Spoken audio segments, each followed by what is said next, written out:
नमस्कार दोस्तों, मेरा नाम देसराज है और मैं बीटेक फर्स्ट ईयर में हूँ। मैं अपने जो पिछली कक्षा में दोस्त हैं हमारे, उन लोगों को हम क्लास 10th की मैथ पढ़ाना चाहते हैं, जिससे वो आगे बढ़ सकें और अपने जीवन में कुछ कर सकें।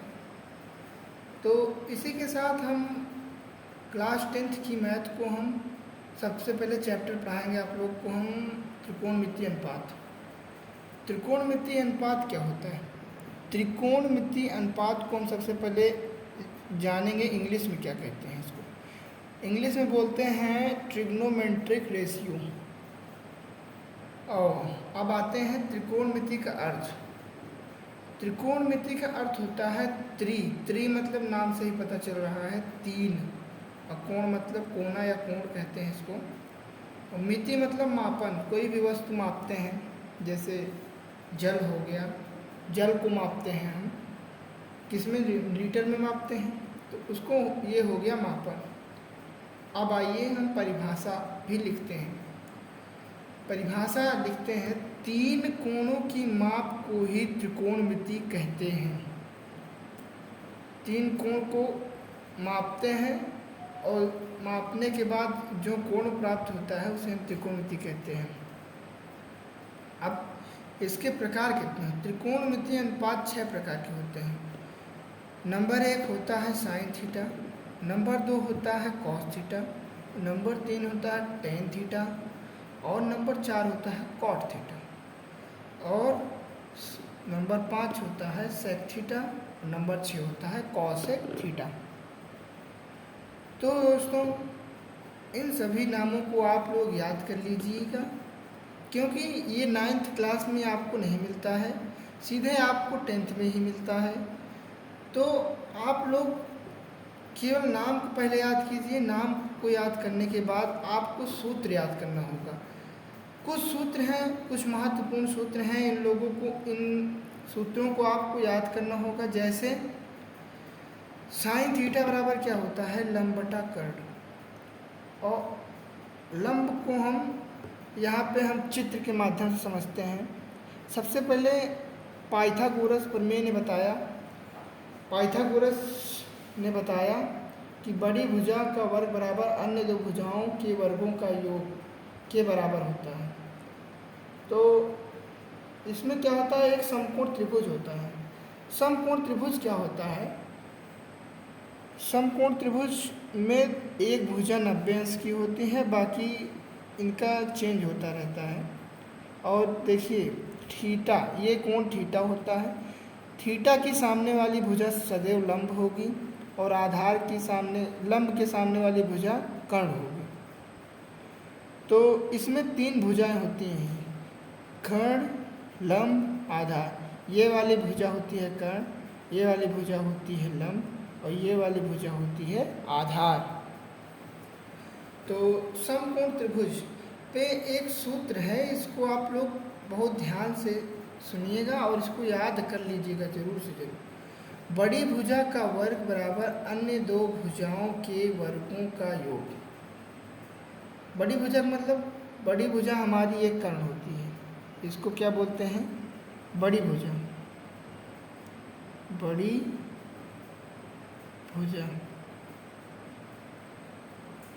और ये दोनों भुजाएं बदलती रहती हैं और ये बड़ी भुजा होती है सबसे। इसका कोई और हो सकता है, मतलब अलग अलग हो सकता है सबसे, लेकिन इन दोनों का योग जो है बड़ी भुजा के बराबर आएगा। जब भी हम वर्ग करेंगे इन दो भुजाओं का, तो सदैव बड़ी भुजा प्राप्त होगी, इसके बराबर हो जाएगी। तो इसी के साथ दोस्तों हम आगे बढ़ते हैं और सूत्रों को हम याद करते हैं। ये आप लोगों को ये वाला सूत्र नहीं दिखा होगा, साइन थीटा और कॉस थीटा और टेन थीटा, और इसको नोट कर लीजिए आप लोग। इसको हम दिखा नहीं पाए हैं, तो इसको हम समझाते हैं फिर से। साइन थीटा बराबर होता है लंब बटा कर्ण और कॉस थीटा बराबर होता है आधार बटा कर्ण। टेन थीटा बराबर लंब बटे आधार। तो पाइथागोरस प्रमेय ने बताया कि बड़ी भुजा का वर्ग बराबर अन्य दो भुजाओं के वर्गों के योग के बराबर। तो कर्ण का स्क्वायर बराबर लंब का स्क्वायर प्लस आधार का स्क्वायर, मतलब ये दोनों भुजा का योग बराबर इन ये बड़ी भुजा के बराबर। बड़ी भुजा का वर्ग बराबर अन्य दो भुजाओं के वर्गों का योग। तो चित्र के माध्यम से हमने बताया कि कर्ण जो है बड़ी भुजा होती है, लंब जो है आधार के सामने वाली भुजा जो है लंब होती है, लंब के सामने भुजा वाली कर्ण होती है। तो इसी के साथ हम आगे बढ़ते हैं दोस्तों।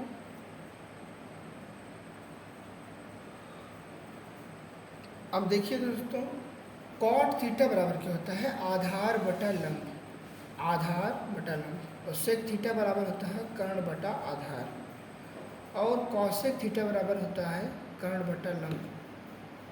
तो इसके बाद इस तरह आप सूत्र को याद करिए, और अगर नहीं याद होता है तो एक हम ट्रिक बताते हैं, उस ट्रिक को आप नोट करिए।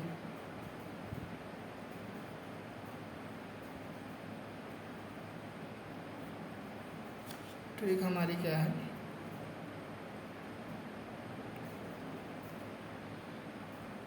L A L K K A।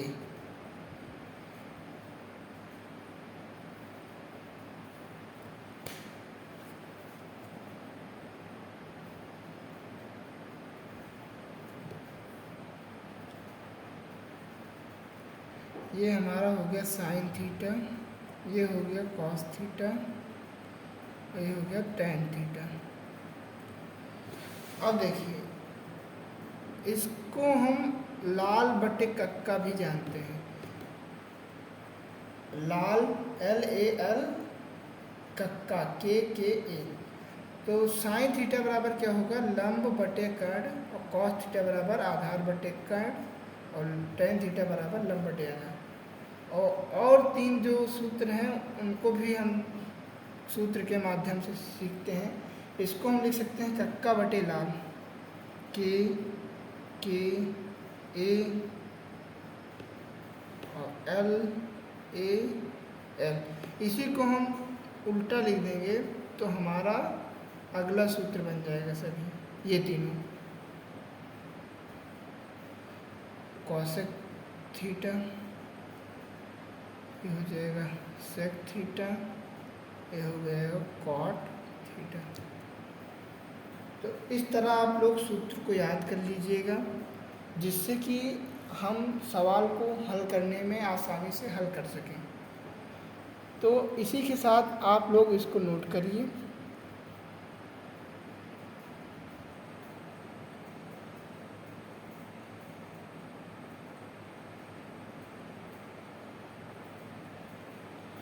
तो दोस्तों चलिए हम एक क्वेश्चन लेते हैं मैथ्स का।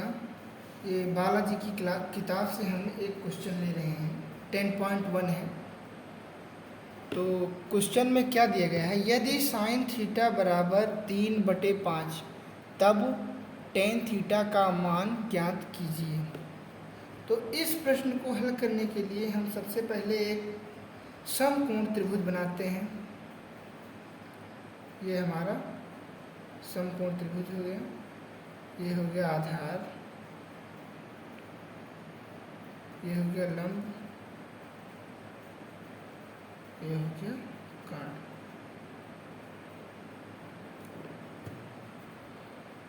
तो दिया है, सबसे पहले लिखेंगे दिया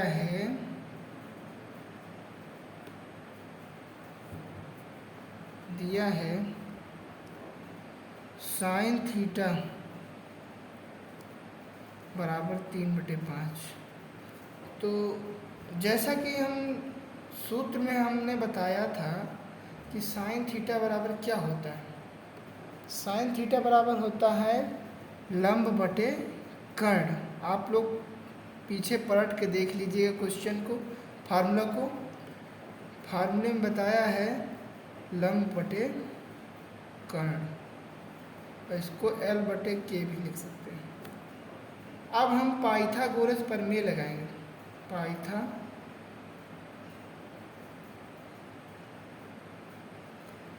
प्रमेय से।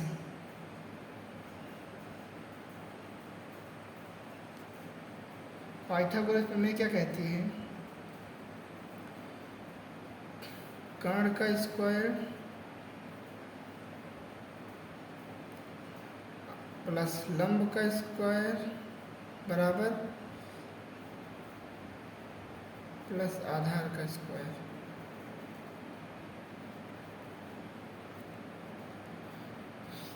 तो देखिए कर्ण क्या है, कर्ण दिया गया है 3, यहाँ पे लिख लीजिएगा आप लोग। और लंब दिया गया है, लंब दिया गया है 3 और कर्ण दिया गया है 5।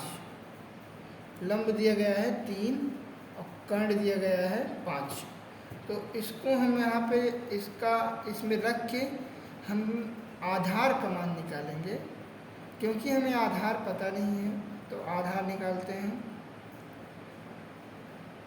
5 का स्क्वायर बराबर लंब का स्क्वायर प्लस आधार को हम a लिख लेते हैं, इससे आप लोगों को आसान पड़ेगा। तो आधार का स्क्वायर बराबर 25 और इधर जाएगा तो माइनस में हो जाएगा, 3 त्रिका 9। तो आधार का स्क्वायर बराबर 25 माइनस 9 16। और आधार बराबर जब निकालेंगे तो अंडर रूट में 16 हो जाएगा, और ये जब निकलेगा अंडर रूट से तो ये 4 आएगा। तो इसका मान हमें 4 प्राप्त हो गया। तो हमें ज्ञात क्या करना था? ज्ञात करना है, क्या ज्ञात करना है? tan थीटा का मान। तो tan थीटा बराबर होता है, सूत्र में आप लोग देख लीजिएगा, लंब बटा आधार।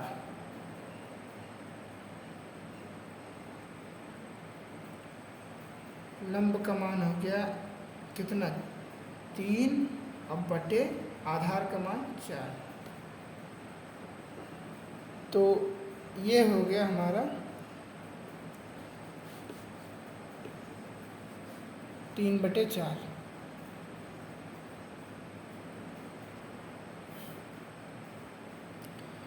tan थीटा बराबर होता है लंब बटे आधार, और लंब का मान 3 है और आधार का मान 4 है, तो बटे में रख के 4 आ गया, 3/4। चलिए इसको नोट करिए, आगे बढ़ते हैं और 1-2 क्वेश्चन लगाते हैं। तो दोस्तों दूसरा प्रश्न लेते हैं हम बालाजी की किताब का। तो दिया गया है, यदि cos थीटा बराबर 1/3 तब sin थीटा का मान ज्ञात कीजिए। तो इसको ज्ञात करने के लिए हम सबसे पहले क्या करेंगे, हल लिखते हैं। सबसे पहले एक समकोण त्रिभुज बनाइए। ये हो गया 90 डिग्री, ये हो गया थीटा। इसको तो आप जानते ही हैं, लंब बोलते हैं, इसको कर्ण बोलते हैं, और इसको आधार बोलते हैं। तो दिया क्या गया है उसको सबसे पहले नोट करिए। दिया गया है, दिया है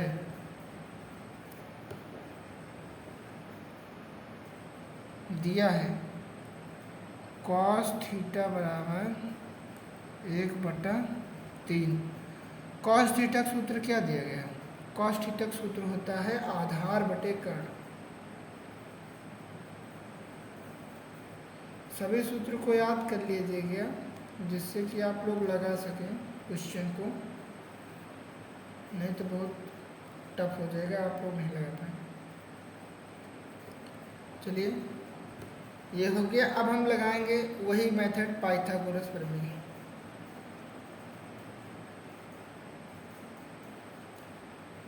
से एक हम आसान सूत्र बना देते हैं, जैसे कि हमको क्या ज्ञात करना है, इसमें हमको आधार पता है, आधार 4 है, और कर्ण क्या है, 3 है। हाँ, हमें लंब का निकालना है। तो अगर हमको लंब का सूत्र जैसे निकालना हो तो लंब का स्क्वायर बराबर ये होता है कर्ण का स्क्वायर माइनस आधार का स्क्वायर। तो अगर हम लंब बराबर निकालेंगे अंडर रूट में कर्ण का स्क्वायर माइनस आधार का स्क्वायर, ये हो गया लंब का सूत्र। ऐसे ही हम और सूत्र को बता देते हैं। से कर्ण निकालना होगा, कर्ण निकालने के लिए कर्ण का स्क्वायर बराबर लंब का स्क्वायर होता है और प्लस आधार का स्क्वायर होता है। तो इसको कर्ण बराबर निकालेंगे तो अंडर रूट लग जाएगा, लंब का स्क्वायर प्लस आधार का स्क्वायर। ये हो गया हमारा कर्ण निकालने का सूत्र और ये हो गया हमारा लंब निकालने का सूत्र। तो लंब हमें निकालना है, लंब निकालते हैं, कर्ण तो फिलहाल बाद में निकालेंगे जब निकाला जाएगा, जब प्रश्न आएगा तब। तो चलिए इसमें रखते हैं हम, कर्ण का मान है 3 का स्क्वायर और माइनस आधार का मान है 4 का स्क्वायर।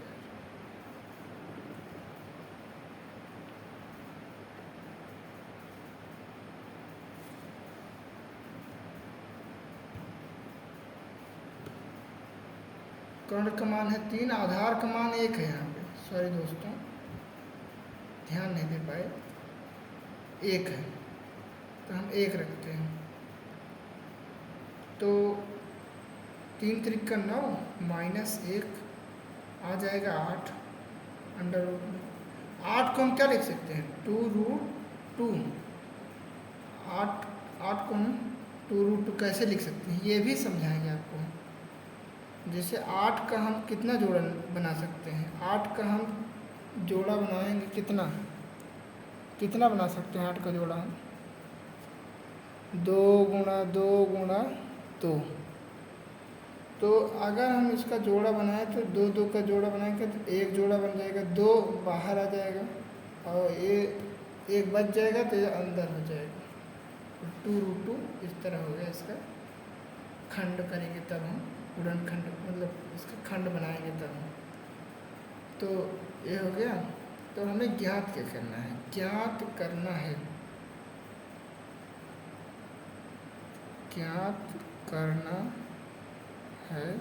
कि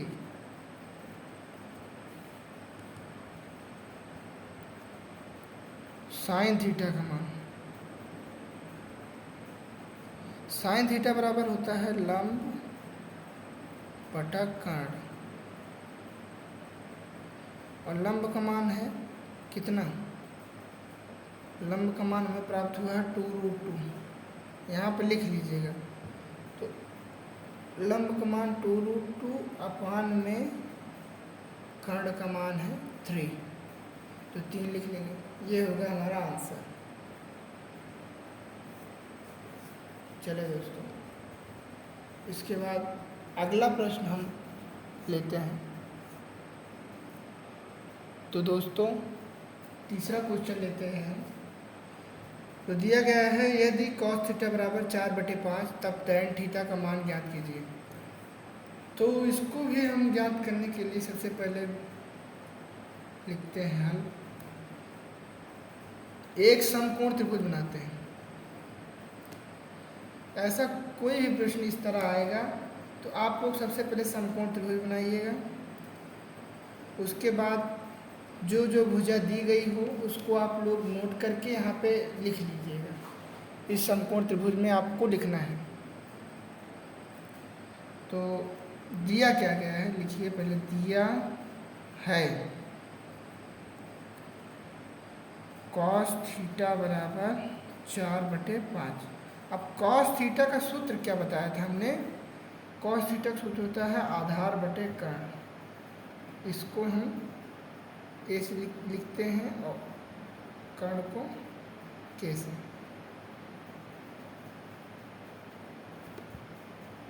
तो इसके बाद हम क्या करते हैं, पाइथागोरस प्रमेय लगाते हैं। पाइथागोरस प्रमेय से, पाइथागोरस प्रमेय क्या कहती है, तो सबसे पहले यहाँ जो जो दिया गया है उसको यहाँ पे लिख लेते हैं। ये लंब है, लंब का मान तो दिया नहीं गया है, तो लंब हमें निकालना है।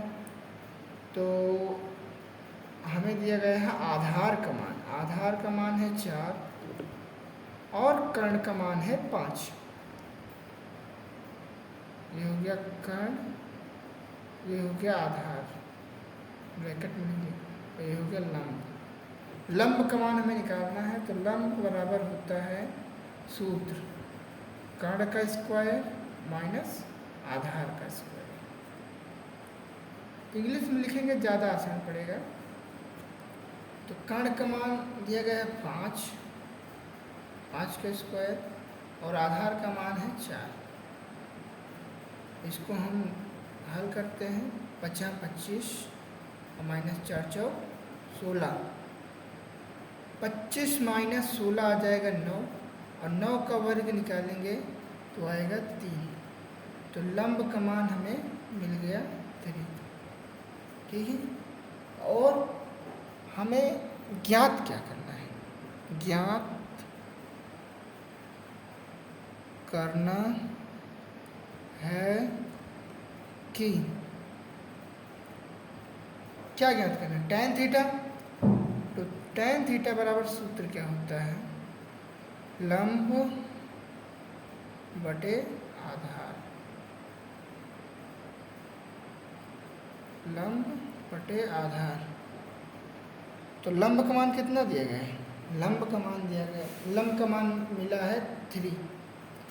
तो लंब का मान हम 3 लिख देते हैं और आधार का मान हो गया 4। इसे हम इसको हम पहले से ही जानते थे, इसको पहले से बताया गया था, यहाँ पर दिया गया था। तो हो गया ये हमारा आंसर।